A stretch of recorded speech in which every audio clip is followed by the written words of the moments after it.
The bones were found beneath the floorboards of a cabin that no longer stands.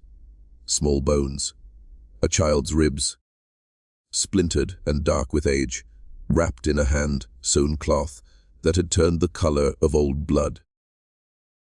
Neighbors whispered that the cries had gone on for weeks, muffled through the wooden slats, rising and falling with the sound of mountain winds. No one went to the cabin then. No one dared. In those hollows, when a family screamed, you let them scream, because you knew the screams belonged to them and no one else.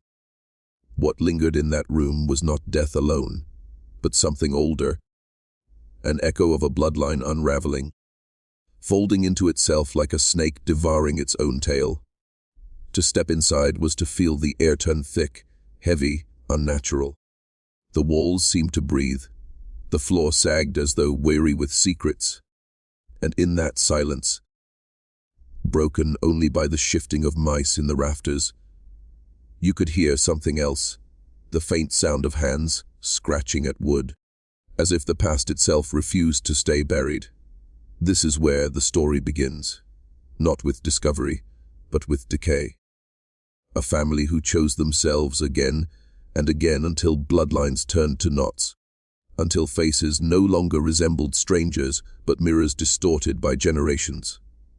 For 7 turns of lineage, they married cousin to cousin, child to uncle, mother to son, and in the darkness of those marriages, something monstrous was born. The story is not legend. It is not rumor. It is the documented reality of eastern Kentucky, where mountains hid families from the world, and the world pretended not to look too closely. Their name has been whispered, erased, then whispered again. It drifts through court records, through half-burnt church logs, through the brittle letters of doctors who left and never returned. Before we walk deeper into this hollow, before we turn the lantern on the faces inside, let me ask you something. Which city are you watching from? And what time is it where you are right now?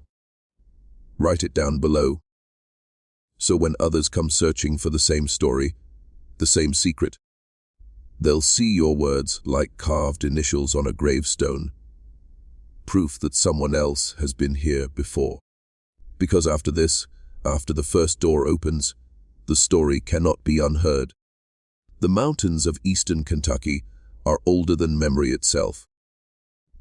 Their slopes rise and fall like the ribs of some buried creature, their forests dense enough to swallow voices whole. For centuries, they have been a shelter for the lost, the unwanted, and those who sought a life hidden from the reach of law or neighbor. Fog settles here in a way it does nowhere else, thick as wool, rolling through valleys and hollows until you cannot tell earth from sky. It was into this geography that the Colts arrived in the early 1800s.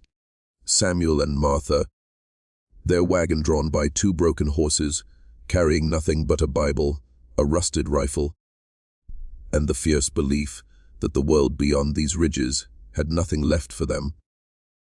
The land they chose lay beyond any road, beyond the sound of church bells, beyond even the sight of passing travelers. A hollow so deep that winter sunlight touched the ground for scarcely an hour each day. The nearest town, Clayford, sat 20 miles west, though distance meant less than terrain. Those miles stretched into days of travel over mud, choked paths, and frozen streams. The family became self-sufficient out of necessity, growing corn in small patches carved from the hillside, hunting squirrel and deer with traps and borrowed bullets. When a child was sick, they prayed. When a child died, they buried them beneath oak and stone, their names scratched into wood that rotted faster than memory could hold it. In those days, isolation was not unusual. Many mountain families saw few strangers from cradle to grave. But what marked the Colts was their refusal to cross blood with outsiders. The mountains kept them apart, but choice sealed their fate. Their children grew with no playmates beyond their siblings, no suitors beyond their cousins. At first it seemed no different than what other families endured. Distant relatives marrying for survival. But soon, even that thin line between cousin and sibling began to blur. By 1850, when Samuel's children reached maturity, the family was already folding inward. Marriages were arranged not with outsiders, but across the same cramped dinner tables. Births followed, children who looked familiar in unsettling ways. Eyes too close, mouths that never closed. Minds that wandered where others stood still.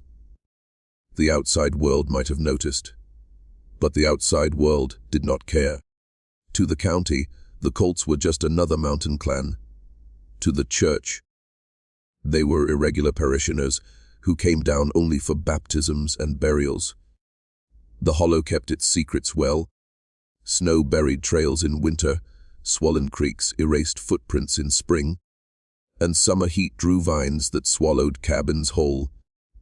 Generations came and went in silence, until even the trees seemed complicit in hiding what grew beneath their branches. And it was in this silence that the first strange child was born. The year was 1855 when the first whispers began. The midwife, an old woman with shaking hands, would later tell her daughter that the child who emerged that spring was not like the others. His skin was pale to the point of translucence, blue veins webbing across his tiny chest. His eyes never seemed to settle, rolling back into his skull when touched by lamplight. They named him James, after Samuel's father, but among themselves they called him Peculiar. As James grew, the word took on weight. He did not cry like other children. His voice rose in sudden, piercing wails that lasted for hours, then fell into silence so absolute that even his breathing seemed to stop. When he finally walked, it was on twisted legs that bent more than they should, his knees jutting inward like hinges crafted by careless hands.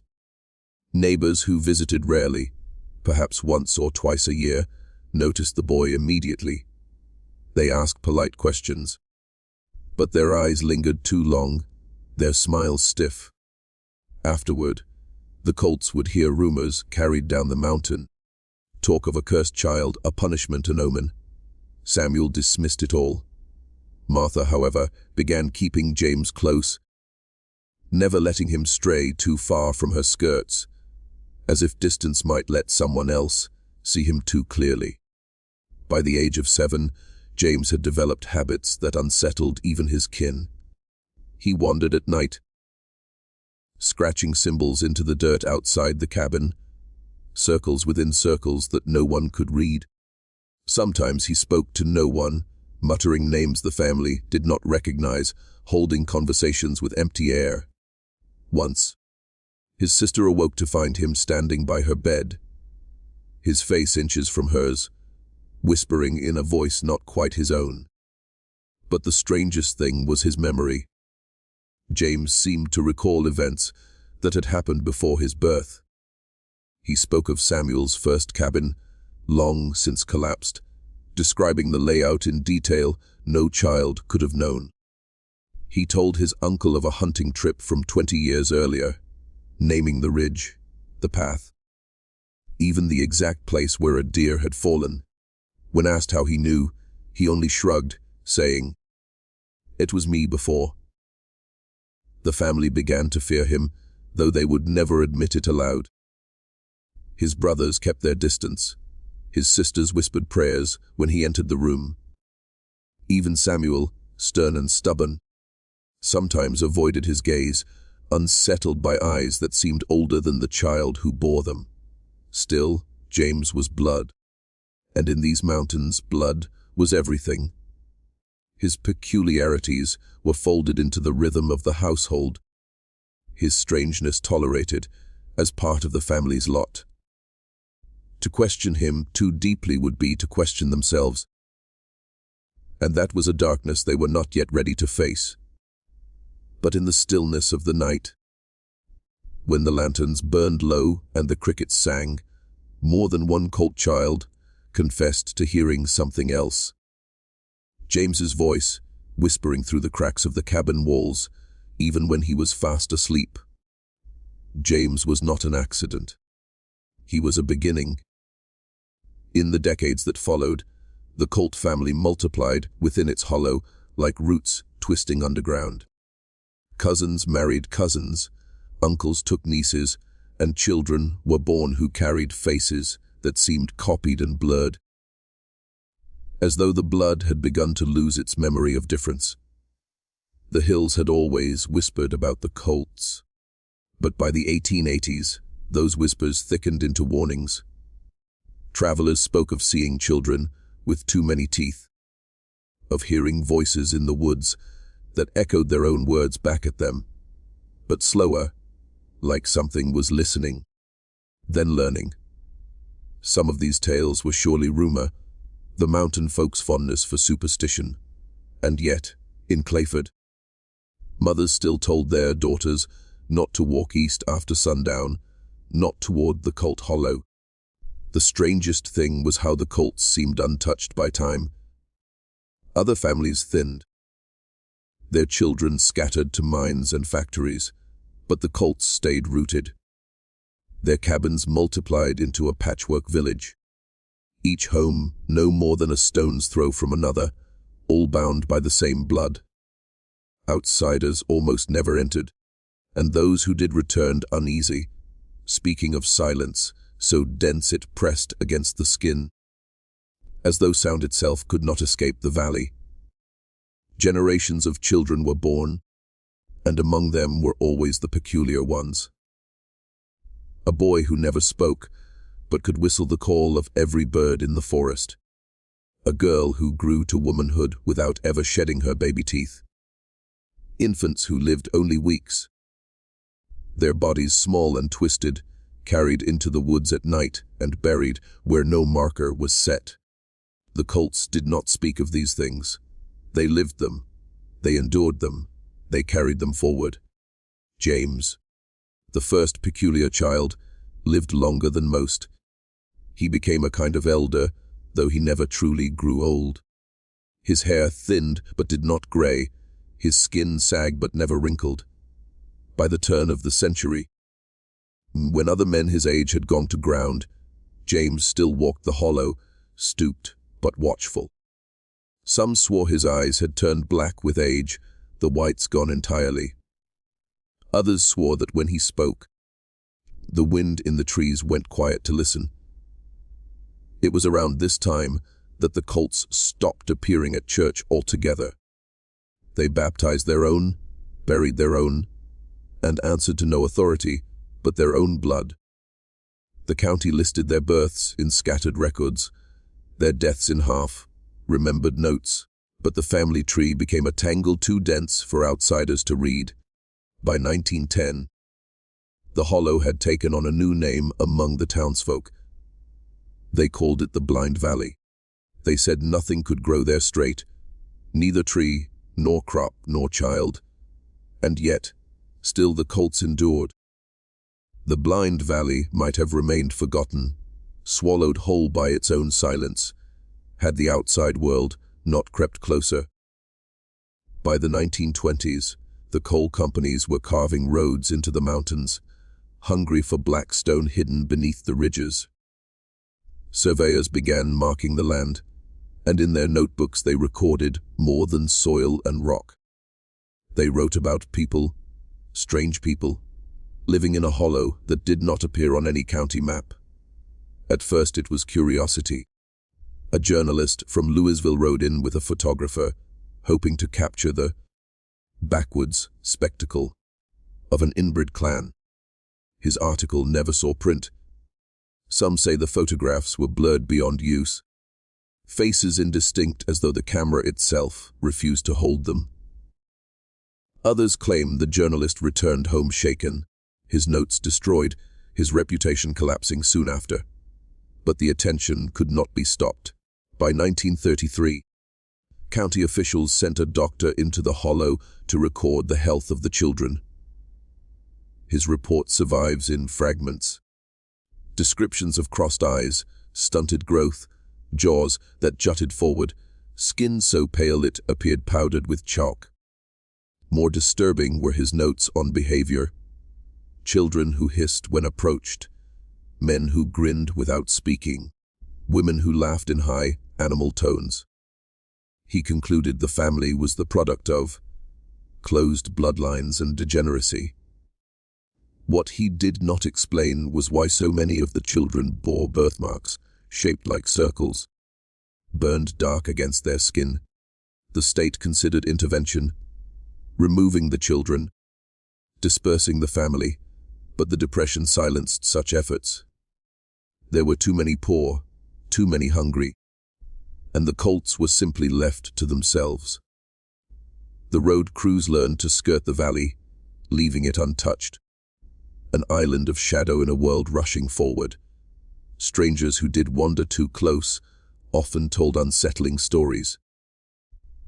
A hunter claimed he was followed for miles by a group of figures moving just beyond the tree line, never showing their faces. A traveling preacher reported hearing dozens of voices, singing in harmony from the hollow at midnight. Though no church stood there, once a motorist whose car broke down nearby was found walking barefoot along the highway, muttering "they have no eyes," over and over until he collapsed. By the 1950s, the name, Colt, had become a kind of curse in Clayford. Children dared each other to say it after dark, while adults spoke it only in whispers. Outsiders began calling the family the Blue Bloods, not for wealth or nobility, but because of a rumor that some of the children's skin carried a faint bluish cast, veins rising like rivers beneath thin flesh. The Colts did not defend themselves. They did not deny or explain. They simply remained where they had always been, bound to their hollow, their bloodline folding inward again and again like pages of a book no one else was meant to read. And the deeper the blood folded, the stranger the children became. By the middle of the 20th century, the Colt family had passed from rumor into something heavier, legend. To the people of Clayford, the name no longer belonged only to flesh and blood, but to a shadow that hung over the mountains themselves. Children who strayed too far from home were warned that the Colts would find them, drag them into the hollow, and make them, or one of their own. In the 1960s, the state tried again to intrude. Social workers, armed with notebooks and laws, climbed the rutted road into the blind valley. They returned shaken. Their reports spoke of cabins with sagging roofs and windows nailed shut, of children who stared without blinking, who recoiled from sunlight as though it burned. They noted the strange quiet that pervaded the place, not the absence of speech, but the absence of sound itself. No birds sang within the hollow. No dogs barked. Even the wind seemed to hush when it crossed those ridges. Lawmen came too, though rarely. Moonshiners used the remote valleys, and the Colt's hollow was sometimes suspected. But each time the sheriff's men entered, they found nothing, no stills, no barrels, no signs of trade. Only the family, watching silently from doorways and porches, their faces slack, but their eyes too intent. Deputies often confessed afterward that they had the feeling of being measured, not by individuals, but by the valley itself. The strangest tales came from drifters. Hitchhikers who tried to cross the mountains sometimes spoke of waking up in the woods, barefoot, with days missing from their memory. Truckers saw that, late at night, they saw figures walking the highway in perfect silence, always in pairs, always barefoot. One man claimed he stopped to help what he thought was a lost child, only to realize, too late, that the child's face bore the wrinkles of age. By the 1970s, folklorists began to take notice. The Colts were written into pamphlets on Appalachian myth, grouped with witches, haints, and the stories of haunted bloodlines. But those who dug deeper into county records uncovered something colder. The cults were not myth, but documented fact. Birth certificates, death notices, census rolls, all confirmed their existence. Though the lines of kinship twisted until no outsider could trace them, still, the family endured. Their cabins rotted, their crops failed, but their numbers held. When one child died, another was born. When one marriage ended in burial, another was performed within weeks. Their faces became more alike with each generation, until outsiders said you could not tell brother from sister, uncle from son. And always, in every generation, there was at least one child who did not seem entirely human. Some were born blind, yet could walk the ridges without stumbling. Some spoke languages no one else in the family knew.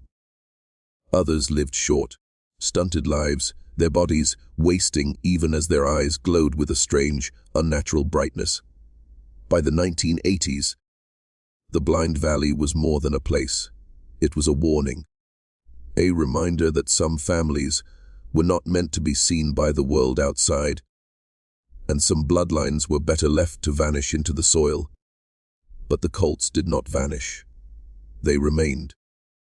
By the late 20th century, the world had grown too wide, too connected for the Blind Valley to remain a secret. The interstate roared only 20 miles away. Television flickered even in the poorest homes of eastern Kentucky. And still, the cults stayed in their hollow, untouched, unchanged, as if time itself could not pass through the ridges. In 1992, a pair of journalists working for a regional magazine braved the valley.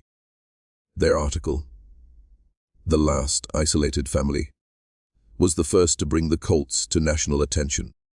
Photographs accompanied the peace images of pale men and women, their postures slouched, their eyes averted. But it was the children who unsettled readers most. Their faces seemed blurred, not by poor photography, but by something deeper, a sameness so absolute that each child looked like the faint echo of another. The article drew curiosity seekers, students, researchers, even thrill seekers with cameras began to appear at the valley's edge. Most did not stay long. Some spoke of being watched from the tree line.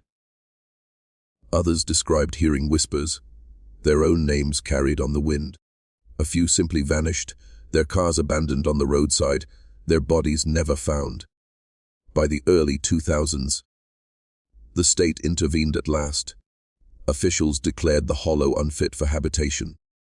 Most of the surviving cults were relocated, scattered into care homes, distant towns, state hospitals. But something was lost in the move, something that could not be catalogued in files or explained by genetics. Removed from the soil that had held them for generations, many of the cults withered quickly. Some refused food. Some sat for days in silence, their lips moving as though in prayer, though no sound emerged. And some vanished altogether, slipping out of hospitals and homes without a trace, as if drawn back toward the valley that had birthed them. What remains today is not just memory but presence. The cabins of the Blind Valley are gone, swallowed by ivy and earth, their chimneys crumbling into piles of stone. Yet those who live near Clayford still speak of strange encounters. Hunters report seeing figures on the ridges at dusk, their outlines human, but their movements too smooth, too fluid. Campers wake to find circles carved into the dirt around their tents. And sometimes, late at night, a voice will call from the trees. Familiar, intimate, speaking a name no stranger should know. Modern science has offered explanations. Genetic bottleneck, autosomal recessive conditions. A simple, tragic story of inbreeding amplified by isolation. But the records tell only part of the truth. They do not explain why the cults were said to speak of things they could not know. They do not explain the unnatural silence of the valley, or the circles burned into the skin of their children. They do not explain the feeling, still reported today, that the hollow itself is awake, that it remembers. The Colts were not the first family to fold inward on itself, and they will not be the last. Across the world there are valleys and villages, forgotten by time, where bloodlines have curled back upon their own roots. Most fade quietly into the earth, their names erased by history. But some endure, not as history, but as warning. If you ever drive the back roads of eastern Kentucky, you may see a dirt track veering off into the trees, overgrown, half hidden. The locals will not name it, and your map will not mark it. But if you follow it far enough, you may reach a hollow where no birds sing, where the air hangs heavy, where the ground itself feels restless beneath your feet. And if you stand there long enough, you may hear them still, the children of the Colts, whispering, waiting, watching. For blood remembers, and blood endures. Some families are remembered for the legacies they built, others for the legacies they buried. The Colts left behind neither monuments nor heirlooms, only whispers in the hills of Kentucky, whispers that refuse to die. And though the cabins have rotted and the roads have closed, their bloodline may not be gone at all, because blood never truly vanishes. It hides, it waits, it finds its way back into the world, one child at a time. So if you ever meet a stranger whose face feels too familiar, whose eyes seem older than their years, ask yourself a single question. What if the Colts are not gone? And what if their blood still walks among us?